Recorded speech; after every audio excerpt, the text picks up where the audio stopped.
കക്കൂസ് മാലിന്യം ഉൾപ്പെടെ പുഴയിലേക്ക് ഒഴുക്കിയ 2 സ്ഥാപനങ്ങൾ മൂന്നാർ പഞ്ചായത്ത് പൂട്ടിച്ചു. പൂട്ടിക്കുക മാത്രമല്ല 1 ലക്ഷം രൂപ പിഴയും ചുമത്തി. മൂന്നാറിൽ പ്രവർത്തിക്കുന്ന അൽബുഹാരി ഹോട്ടലിനും തങ്കം ഇൻ റെസ്റ്റോറന്റിനുമെതിരെയാണ് നടപടി. കൊച്ചി ധനുഷ്കോടി ദേശീയപാതയോരത്ത് പ്രവർത്തിച്ചിരുന്ന ഈ 2 സ്ഥാപനങ്ങളും കക്കൂസ് മാലിന്യം ഉൾപ്പെടെ ഒഴുക്കിയിരുന്നത് തൊട്ടുപിന്നിലൂടെ ഒഴുകുന്ന നല്ലതണ്ണിയാറിലേക്കായിരുന്നു.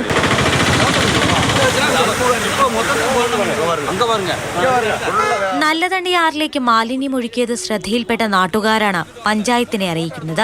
തുടർന്ന് സ്ഥലത്തെത്തിയ ആരോഗ്യവകുപ്പും പഞ്ചായത്ത് ഉദ്യോഗസ്ഥരും നടത്തിയ പരിശോധനയിൽ മാലിന്യം പുഴയിലേക്ക് ഉപേക്ഷിക്കുന്നതായി കണ്ടെത്തി. ചിത്തിരപുരം, കുഞ്ചിത്തണ്ണി, ആനച്ചാൽ, പോതമേട് പോലുള്ള പ്രദേശങ്ങളിലെ നിരവധി കുടുംബങ്ങളാണ് കുടിവെള്ളത്തിനും മറ്റാവശ്യങ്ങൾക്കും ഈ പുഴയെ ആശ്രയിക്കുന്നത്. ഇതുകൂടി കണക്കിലെടുത്ത് അൽബുഹാരി ഹോട്ടലും തങ്കം ഇൻ എന്ന റിസോർട്ടും പൂട്ടാൻ പഞ്ചായത്ത് നിർദ്ദേശം നൽകി. ഈ 2 സ്ഥാപനങ്ങളും 1 ലക്ഷം രൂപ വീതം പിഴയുമടയ്ക്കണം. മാലിന്യ സംസ്കരണ സംവിധാനം ഏർപ്പെടുത്തി മലിനീകരണ നിയന്ത്രണ ബോർഡ്, ആരോഗ്യവകുപ്പ് എന്നിവിടങ്ങളിൽ നിന്നുള്ള അനുമതി ലഭ്യമാക്കിയതിനു ശേഷം മാത്രമേ 2 സ്ഥാപനങ്ങളും തുറന്നു പ്രവർത്തിക്കാൻ അനുവദിക്കൂ എന്ന് പഞ്ചായത്ത് വ്യക്തമാക്കി. മാതൃഭൂമി ന്യൂസ്, ഇടുക്കി.